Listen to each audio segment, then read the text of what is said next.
Hello guys, আমার travel ব্লগের second সিরিজে তোমাদের সবাইকে ওয়েলকাম জানাই।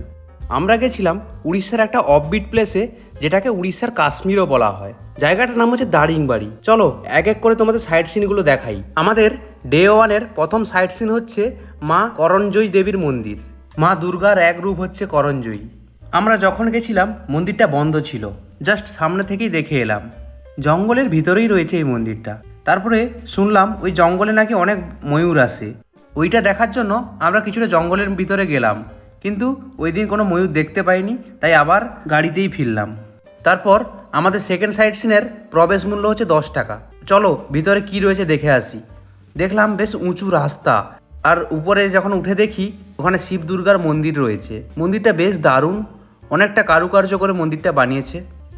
এখান থেকে ভিউটা অসাধারণ ছিল। আর পাশে রয়েছে একটা ওয়াচ টাওয়ার। ওখানে বেশ কিছুক্ষণ সময় কাটিয়ে আমরা আবার নিচের দিকে নেমে এলাম। একটু নিচে নামতেই দেখলাম আরও একটা মন্দির রয়েছে।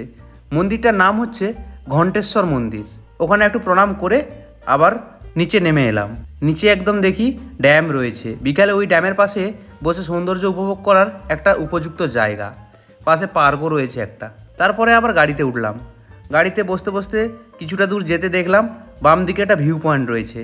ওখানে নেমে বেশ ফটোশ্যুট করলাম। তারপর অবশেষে হোটেলে পৌঁছালাম। যদিও বিকাল 3টা বেজে গেছিলো, কিন্তু আমরা আসবো বলে আমাদের জন্য খাবার রেখেছিল। তারপর 1 ঘন্টা শুয়ে গেছিলাম। শরীরটা যদিও বা উঠতে চাইছিল না, তবুও ড্রাইভার কাকুর ফোন করতেই ঘোড়ার নেশাতে উঠে পড়লাম। বিকালে নিয়ে গেল একটা বিশাল বড় কফি গার্ডেনে। ওই কফি বাগানটা এক্সপ্লোর করলাম। ওখানে দেখলাম ছোট ছোট কফি বীজ। তারপর ওখান থেকে তাড়াহুড়ো করে চলে এলাম, কারণ সানসেট পয়েন্টে যেতে হবে। সানসেট পয়েন্টে গিয়ে দেখি আকাশ মেঘলা থাকার কারণে সূর্য কেমন ঢেকে আছে। ওখানে বেশ কিছুক্ষণ বসে পাহাড়ের দিকে তাকিয়ে কেমন যেন হারিয়ে গেছিলাম। সত্যি যারা প্রকৃতিকে ভালোবাসে, দারিংবাড়ি তাদের কাছে একটা আলাদাই জায়গা। শান্তি খুঁজলে শহরের কোলাহল থেকে অনেকটা দূরে আসো এই জায়গাতে, প্রকৃতির প্রেমে পড়ে যাবে। তারপর আমরা হোটেলে ফিরলাম।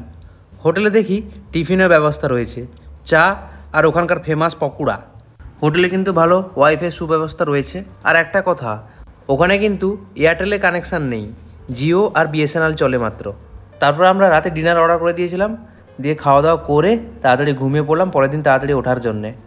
দেখা হচ্ছে আবার নেক্সট সিরিজে। টাটা।